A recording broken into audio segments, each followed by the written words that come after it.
ଶ୍ରୋତାବନ୍ଧୁ, ଆଜି ମୁଁ ନେଇ ଆସିଛି ଆପଣମାନଙ୍କ ସମ୍ମୁଖକୁ ଆଉ ଗୋଟିଏ କବିତା। କବିତାର ଶୀର୍ଷକ ରହିଛି ମଧୁ ବରଷା। ନିଦା ଘର ଅନ୍ତେ ଆସିଛି ବରଷା, ଢାଳଇ ଅମୃତ ବାରି। ସେବାରି ପରଶେ ଜୀବ ବୃକ୍ଷଲତା, ପୁଲକେ ହୃଦୟ ଭରି। ପଲ୍ଲବିତ ବୃକ୍ଷ ପ୍ରସ୍ଫୁଟିତ ପୁଷ୍ପ, ଅଙ୍କୁରିତ ଦୁର୍ବାଦଳ। ଶୁଷ୍କ ନଦୀନାଳ ଜଳାଶୟ ପୂର୍ଣ୍ଣ, ସନ୍ତୁଷ୍ଟ ଜୀବ ସକଳ। କଳା ମେଘ ଦେଖି ମୟୂର ନାଚଇ, ଦୃଶ୍ୟ ଘରେ ମୋର ଚିତ।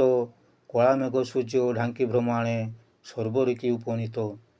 ମଧୁ ବରଷାରେ ମଧୁର ପିରତି, ଭାଳେ ପ୍ରେମିକ ପ୍ରେମିକା।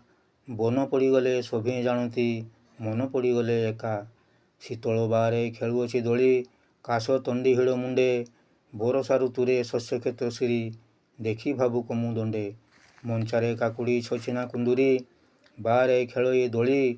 ପୋଇ କଲରା କଖାରୁ ଡଙ୍କ ଯାଇ, ଟପିଲାଣି ପରା ଟୁଇ। ଗୋଶାଳୁ ଶୁଭୁଛି ହମ୍ବା ହମ୍ବା ରଡ଼ି, ବନ୍ଦୀ ଅଛନ୍ତି ଗୋଧନ।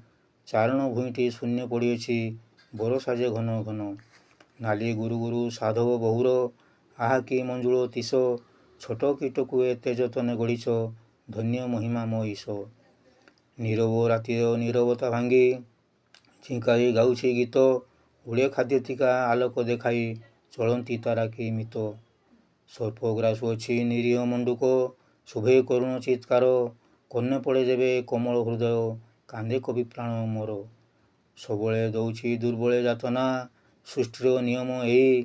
ମନେ ପାସରନ୍ତି ଭାଗ୍ୟ ଡରି ଆମ, ଯତନେ ଧରିଛି ବିହି। ତା ଗୁରୁ ଗମ୍ଭୀର ରୂପ କେତେବେଳେ, ଯିବେ ଆଣେ ପରମାଦ। ବଜ୍ରପାତ ପୁଣି ନଈ ବଢ଼ି ଆଣେ, ଜୀବଙ୍କ ବଢ଼ାଏ ଖେଦ। ତଥାପି ବରଷା କୃଷକ ବାନ୍ଧବୀ, ତା ବିନା ସୃଷ୍ଟି ବିନାଶ। ଦୟାମୟ ପ୍ରଭୁ ଦୟା କର ମୋତେ, ହିମାଂଶୁ ମୁଁ ତୁମ ଦାସ। ରହୁଛି, ନମସ୍କାର। ହିମାଂଶୁ।